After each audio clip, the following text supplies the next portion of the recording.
я бы всем порекомендовал прочитать книгу. Вот Галина Борисовна Волчек есть, тот же автор написал про Квашу потом, значит, книгу. Книга очень содержательная, уникальная, потому что я все это, значит, слушал из первоисточника. Вот там в книге приводится один пример интересный, то, что не идет сцена. Одной девушке надо показать страдания, что она болеет, что она тяжело идет. И вот они раз пытаются это сделать, два пытаются. И тогда Галина Борисовна снимает с одного, значит, оператора ремень, завязывает руки этой девушки, просит ее с этим ремнем походить по сцене, потом убирает этот ремень, и потом сцена уже идет. Вот такие неординарные вещи у нее возникали в голове всегда.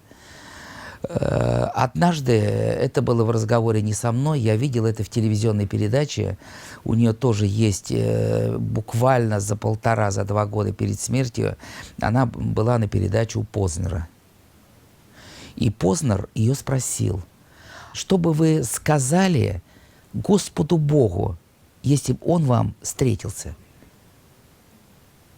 Она ответила: я бы ему сказала спасибо. Потому что очень важно для творческого человека найти себя, значит, быть в творчестве, быть востребованным, созидать, и чтобы ваше творчество оценили, приняли и полюбили люди. Это все у нее было со сторицей. Поэтому Галина Борисовна вот остается у нас в памяти одним из великих не только, наверное, режиссеров, да, но и личностей.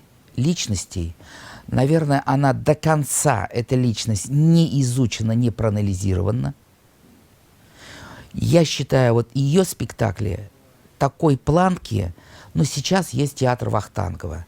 Там высокая планка, да, и «Дядя Ваня», и все спектакли. Кстати, мы вместе с ней были на премьере «Дядя Ваня». Вот, ну, это уже другие спектакли. А вот именно для того времени она на целое поколение, на целый пласт людей, москвичей, советских людей, приезжих, она, как ее спектакли были глоток свежего воздуха. Они заставляли думать, анализировать, моделировать.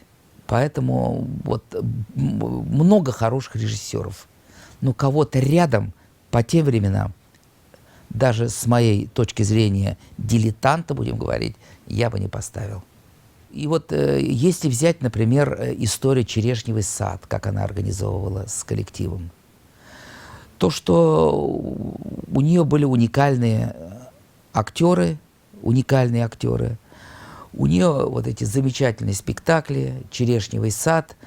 Вы знаете, можно, вот идет сначала есть произведение, да, потом нужно быть режиссером.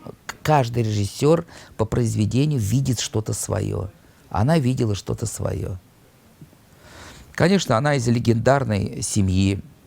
Ее отец был, значит, очень известным оператором. У нее дома были великие люди. Все это, конечно, тоже на ней сказалось. Но, наверное, вот опять возвращаясь к картине, это, Галина Борисовна, это какой-то самородок, недооцененный, недоанализированный до конца, сыгравший огромное влияние на целый пласт населения того времени и в наше время. Мы по ней скучаем, и я последние 2-3 года посмотрел все спектакли Москвы, но ничего подобного. Мне хочется что-то увидеть, но я не вижу. Дай Бог, еще родятся, конечно, новые режиссеры, но Галина Борисовна круче всех.